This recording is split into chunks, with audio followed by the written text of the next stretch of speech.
I was raised by a single mom. My father left when I was pretty young. And so my mother, she remarried, but for a big chunk of my childhood, my sister and I were raised just by my mom. And she was going to school and working at the same time and trying to raise two kids. And it wasn't easy. I remember times when the student loans hadn't come in quick enough, and so she was having to piece together and scrimp and save just to make sure that we had food on the table. There were a few stretches where she had to get food stamps, even though she was very proud to make sure that we had enough to eat at home. And it's because of that experience that when I hear that women are being treated unfairly on the workplace, where there's injustice and we are not seeing the basic principle of equal pay for equal work being observed, that I get mad and I get frustrated. And the truth is that although we've made enormous strides over the last 20, 30 years, what remains the case is that women typically make a little over 75 cents on every dollar that's earned by men. Here in New Mexico, they typically make 71 cents for every dollar that's earned by men. And unfortunately, what we have not seen is a federal government over the last 8 years that is seriously committed to making sure that we are closing that gap. The best example is the recent Supreme Court case involving a woman named Lilly Ledbetter. And Lilly Ledbetter, who I had the pleasure of meeting, is a wonderful woman. She had been working at a company. She discovered fairly recently that for years she had been getting paid substantially less than her male counterparts for doing the exact same job. And we have laws on the books that say you can't do that. So she went to court and sued for back pay and damages. And the Supreme Court, this Supreme Court, appointed, the majority appointed by George Bush and his father and others, they decided, well, you've got to file for discrimination right away. And since years had passed, you no longer can file suit because this discrimination started a long time ago. Of course, they didn't point out that she just found out about it. So there was no way for her to know that she was being discriminated against. And so this case was dismissed, despite the clear intent of Congress when it passed laws saying that you can't discriminate on the job on the basis of gender.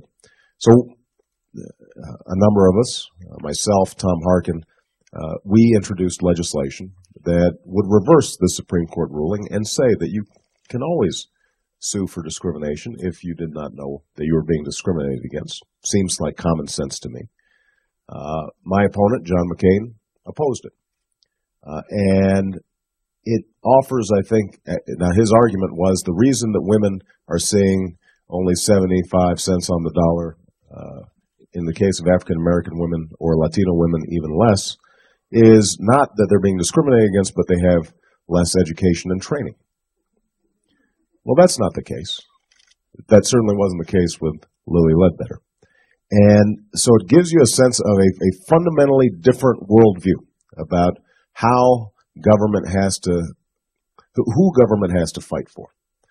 It's my belief that government has to fight for people like Michelle and her daughter, who are out there working hard, doing what they're supposed to be doing, to make sure that the playing field is level, to make sure that they're treated fairly, to make sure that not only are you getting paid equally to men, but also that because women, whether we like it or not, the fact is are still bearing more of a burden in terms of child rearing, that we have family-friendly policies in the workplace and that government is partnering with business to try to create the kinds of work-family balance that I know many of you have struggled with and that my own mother had to struggle with.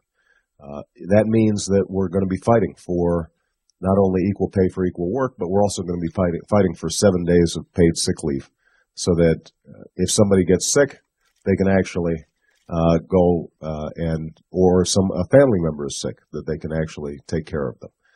It means that we're going to be expanding the Family Medical Leave Act because right now it was a great idea, but the truth is not enough people are able to take advantage of it. And not only if you have a ailing child, but if you have an ailing parent, which a lot of people do now, that you have some flexibility in terms of taking care of them.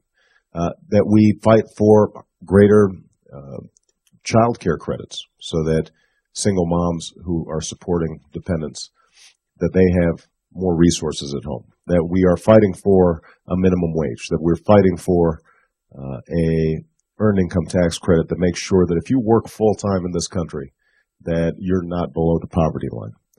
That we're fighting for just basic fairness so that if people who are out there working every single day, trying to look after their families, are doing the right thing, that they're going to be rewarded and that they can end up passing on a better life for their children. That's the essence of the American dream.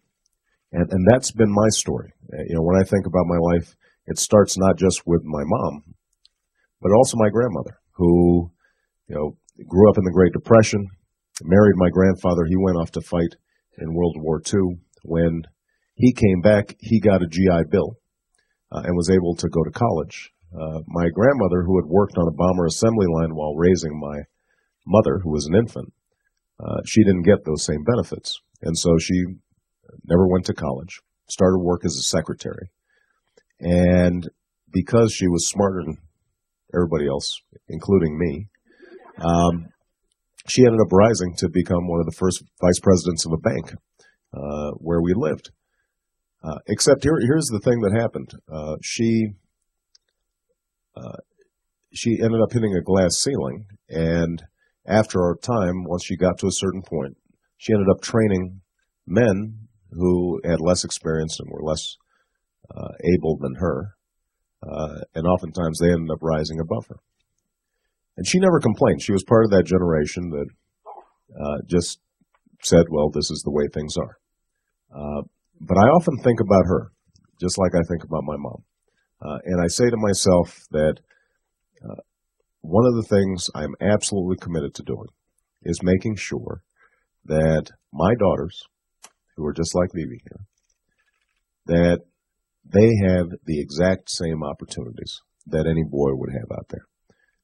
I don't ever want them to confront a situation where they are disadvantaged because of their gender. The thought of it would make my blood boil. And, all of us have a role to play in making sure that we've got an even playing field, but the government has to be on the side of what's right. That's what we're fighting for. That's one of the things that I fought for in the state legislature when I passed a law to help expand the ability for women to prevent discrimination to 330,000 more women when I was in the state of Illinois. That's what the Lilly Ledbetter case is about. That's part of what this campaign is about.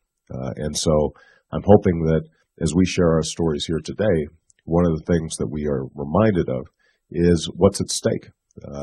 Can we make this economy more fair so that our children and our grandchildren, our daughters and our granddaughters are going to have the kind of American dream that we all hope they will have.